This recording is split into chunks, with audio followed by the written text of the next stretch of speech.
Hello my dear student, कैसे हैं आप लोग? बढ़िया, एकदम बढ़िया रहना चाहिए। देखिए मेरे प्यारे स्टूडेंट, आज जो है क्लास 12th का जो मैं बताया था 250 ऑब्जेक्टिव के बारे में, उसमें से आप लोग को मैं 30 ऑब्जेक्टिव करा चुका हूं।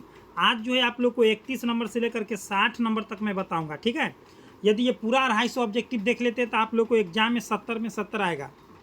इससे बाहर एक भी क्वेश्चन नहीं पूछता है। अगर आप लोग नए नए हो तो वीडियो के लास्ट तक बने रहें। क्या करा है 31 नंबर में, निकट दृष्टि दोष निवारण के लिए प्रयुक्त किया जाता है कौन सा? तो निकट दृष्टि दोष में दूर की वस्तु दिखाई नहीं देता है, इसीलिए अवतल लेंस का प्रयोग हम लोग करते हैं, ठीक है। चलिए आगे बढ़ते हैं। आगे कह रहा है निम्नलिखित में कौन विद्युत चुंबकीय तरंग नहीं है? प्रकाश तरंग, एक्स किरणें, ध्वनि तरंगे, अवरक्त। तो ध्वनि तरंगे जो होता है अनुदैर्ध्य तरंग होता है, विद्युत चुंबकीय नहीं होता है। Option number C. आगे कह रहा है मेरे डियर स्टूडेंट, जब प्रकाश की एक किरण स्लैब में, ग्लास स्लैब में प्रवेश करती है तो इसका तरंगदैर्घ्य क्या हो जाता है? देखिए प्रकाश जब भी कोई भी स्लैब में प्रवेश करेगा, चाहे कोई भी प्रकार हो, तो जैसे ही वो प्रवेश करेगा कहीं अलग तो वो हमेशा घटेगा। आप ही लोग समझ करके देखिए, है ना। कोई अन्य में प्रवेश करेगा तो घटवे करेगा। 4 डायोप्टर क्षमता वाले लेंस की फोकस दूरी क्या होता है? देखिए सबसे पहले होता है 100/4, ठीक है। इसको काटिएगा तो 25 दाने। अभी सेंटीमीटर में, मीटर में बदलिएगा तो 100 से भाग कर दीजिए तो 0.25। ऑप्शन नंबर ए आ जाएगा, ठीक। चलिए आगे देखिए क्या करें। हाइड्रोजन स्पेक्ट्रम की कौन सी श्रेणी अवरक्त भाग में नहीं पड़ता है? तो वह है लाइमन श्रेणी। अब वह कहेगा कि दृश्य श्रेणी, तो वो जगह आप लोग को बामर, दृश्य वाला में बामर, ये दोनों जो है बहुत पूछता है, ठीक है ना। आगे चलते हैं। कह रहा है कि ये थैलियम का जो परमाणु संख्या 90 है, परमाणु द्रव्यमान जो है 130 दे दिया है। तो न्यूट्रॉनों की संख्या, तो क्या करेंगे न्यूट्रॉन की संख्या निकालने के लिए? बड़का में से छोटका घटा दीजिए तो 140 आ जाएगा, वही हो जाएगा न्यूट्रॉन की संख्या। समझ गए ना, हमेशा बड़का में से छोटका घटाइए, न्यूट्रॉन की संख्या हो जाएगा, याद रखेंगे। कांच के लिए क्रांतिक कोण होता है, क्या होता है? तो कांच के लिए क्रांतिक कोण लगभग 42 डिग्री होता है। कितना डिग्री? 42 डिग्री होता है। ऑप्शन नंबर क्या हो जाएगा? डी हो जाएगा। एकदम मेरे प्यारे लाल, एकदम करेक्ट हो जाएगा, ठीक है। चलिए आगे बढ़ते हैं। आगे क्या करा है मेरे डियर स्टूडेंट? करा कि एनपीएन ट्रांजिस्टर की क्रिया में उत्सर्जक धारा आई और धारा आईबी के संग्राहक धारा आईसी में संबंध है कौन सा है? बहुत बहुत इंपॉर्टेंट, ये बहुत ही वीवीआई क्वेश्चन है, ठीक है ना। तो याद रखेंगे आई बराबर आई माइनस आई बी, एकदम राइट आंसर। मतलब हो गया कि संग्राहक धारा जो होता है बराबर होता है उत्सर्जक धारा और आधार धारा के अंतर के। आगे करा कि दी गई सत्यता सारणी तो यहाँ पर दिया गया नहीं है। चलिए, नहीं दिया गया है, नहीं दर्शाया गया है। कह रहा है कि नैंड गेट के लिए बुलियन व्यंजक कौन सा हो जाएगा? तो देखिए मेरे डियर स्टूडेंट, याद रखेंगे सबसे पहले हम लोग एंड पकड़ते हैं। तो ये जो है एंड हो गया, क्या हो गया? एंड, ठीक है ना। और ये हो गया और गेट, और एंड गेट के ऊपर से और अथी एंड गेट के ऊपर से ऐसे चढ़ गया तो ये हो जाएगा नैंड। क्या हो जाएगा? NAND gate. और ये और गेट है ना, ये वाला, ये और, तो इसके ऊपर से ऐसे चढ़ गया है तो इसको हम लोग कह देंगे खाली नॉर।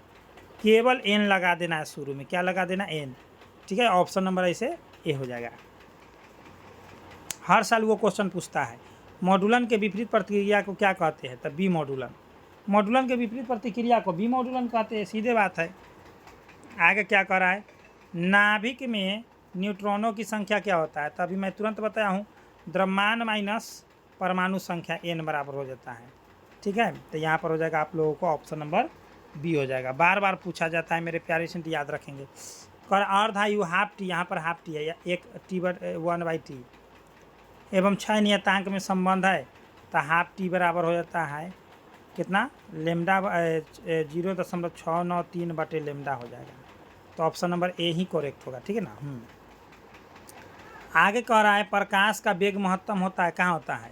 तो निर्वात में होता है। कितना होता है? 3 × 10⁸ मीटर प्रति सेकेंड, ठीक है ना, याद रखेंगे। आगे क्या कर रहा है मेरे डियर स्टूडेंट?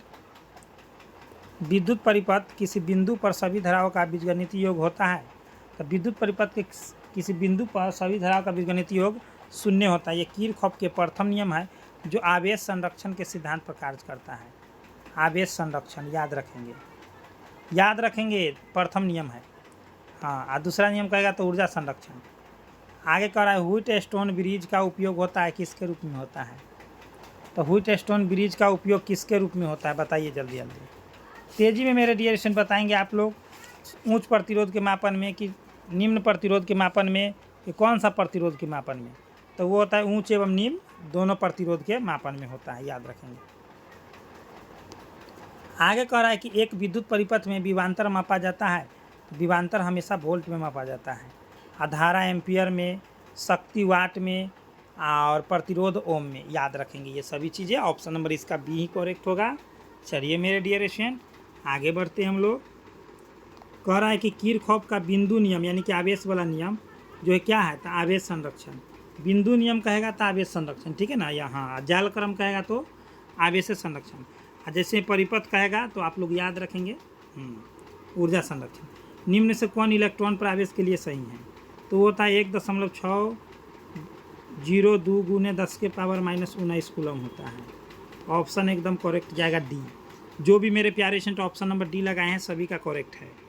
आगे कह रहा है, देखिए मेरे डियर स्टूडेंट आप लोगों को पूरा 30 क्वेश्चन मैं इसमें भी कराऊंगा।